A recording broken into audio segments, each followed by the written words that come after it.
নমস্কার। এই কচুরি দেখে চিনতে পারছেন না? আসুন তাহলে আমিই বলে দিই, বিট গাজরের কচুরি। শীতকালে এই বিট গাজরের কচুরি খেতে কিন্তু দারুণ লাগে। প্রথমে বিট, গাজর আর ছোলার ডাল নিন। ছোলার ডাল অবশ্যই 6 থেকে 7 ঘন্টা ভিজিয়ে দেখবেন। এবার জল দিয়ে খুব ভালো করে সেদ্ধ করে নিন। সেদ্ধ হয়ে গেলে ঠান্ডা করে নিন। এর ফাঁকে একটা ভাজা মশলা বানিয়ে নিন। 1 চামচ জিরে, 1 চামচ জোয়ান আর একটা শুকনো লঙ্কা শুকনো খোলায় ভালো করে ভেজে নিন।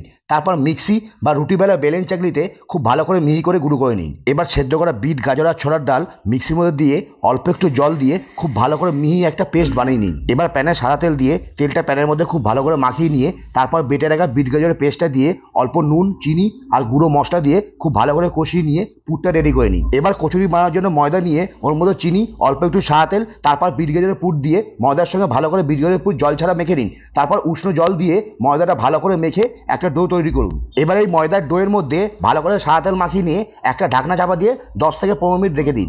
এবার 15 মিনিট পর ঢাকনা খুলে ময়দা থেকে সব লেচিগুলো কেটে নিন। তারপর কচুরিগুলো গোল গোল করে বেলে সব রেডি করে নিন। এবার কড়াইয়ে সাদা তেল গরম করে কচুরিটা ছেড়ে দিয়ে 2 পিঠ ভালো করে ভেজে নিন।